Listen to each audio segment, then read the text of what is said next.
अपनी मांगों को लेकर हजारों की संख्या में अन्नदाता किसान दिल्ली बॉर्डर से राजधानी में घुसने की कोशिश कर रहे हैं। इस दौरान पुलिस ने किसानों को राजधानी की सीमा में न घुसने देने के लिए आंसू गैस के गोले दागे।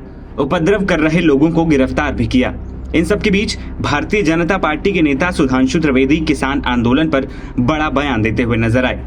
लखनऊ में राज्यसभा के लिए नामांकन करने आए सुधांशु त्रिवेदी ने कहा, जो किसान की मांग है वो लीगल होने लायक नहीं है।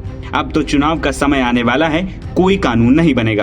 देखिए, सरकार पूरी संवेदनशीलता के साथ, सतर्कता के साथ किसान के मुद्दे के ऊपर कार्य कर रही है।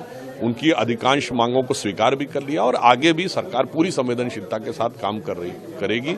और मेरे विचार से देश की जनता और बाकी लोगों को भी इस विषय पे समझना चाहिए। और वैसे एक टेक्निकल पॉइंट है, अगर आप देखें तो इस समय तो जब लोकसभा का कार्यकाल समाप्त हो गया है, तब कानून की मांग थोड़ी तकनीकी दृष्टि से विचित्र है, क्योंकि अब तो चुनाव की अधिसूचना जारी होने वाली, तो सरकार कोई कानून बनाना भी चाहे तो नहीं बना सकती। तो मुझे लगता है कि जो लोग ये मांग कर रहे हैं उन्हें इस बिंदु पर विचार करना चाहिए कि जो उनकी मांग है वो आज लीगली पॉसिबल भी नहीं है, क्योंकि सरकार अब संसद कैसे बुला सकती। इसलिए सरकार अपनी पूरी दृष्टि संवेदना के साथ, हमारे दो मंत्रियों ने बातचीत की और आगे भी सरकार प्रतिबद्ध है किसानों की हर समस्या के सकारात्मक और संविधान के दायरे के अंदर समाधान निकालने।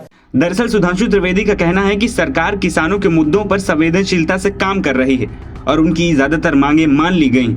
लेकिन अब कानून न बनने का तर्क देते हुए उन्होंने कहा है कि लोकसभा का सत्र खत्म हो चुका है, जिसके बाद सरकार कानून नहीं बना सकती।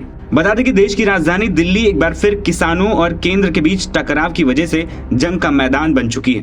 खालिस्तान का अटैक लगाया जा रहा, प्रो लेफ्ट बोला जा रहा है, प्रो कांग्रेस बोला जा रहा है। हम तो ये कहते हैं भी जो देश में नीतियां लागू हैं कांग्रेस से लेके आने वाली, और सीपीआई सीपीएम का राज पश्चिमी बंगाल में 35 साल रहा। जैसे हम सब सरकारों की आलोचना करते, आम आदमी भगवंत मान सरकार की भी वैसी आलोचना करते। तो माननीय प्रधानमंत्री से अपील करते हैं, फिर मैं तो रोज अपील कर रहा हूं कि आपका बोलते हृदय बड़ा है, बड़ा हृदय कीजिए और हमें एमएसपी खरीद की गारंटी का कानून बना के दीजिए। किसान नेताओं की केंद्रीय मंत्रियों संग बैठक बेनतीजा रहने के बाद किसानों ने दिल्ली चलो मार्च का ऐलान कर दिया था। पंजाब के किसान दिल्ली की ओर कूच कर चुके हैं और हरियाणा बॉर्डर पर पुलिस के साथ लगातार भिड़ रहे हैं। पिछली बार जहां किसान कृषि कानूनों के खिलाफ सरकार के खिलाफ हल्ला बोल रहे थे, तो इस बार किसान एमएसपी पर कानूनी गारंटी और कर्ज माफी के मुद्दे समेत कई मांगों को लेकर सड़क पर उतरे हैं। एनबीटी ऑनलाइन की रिपोर्ट।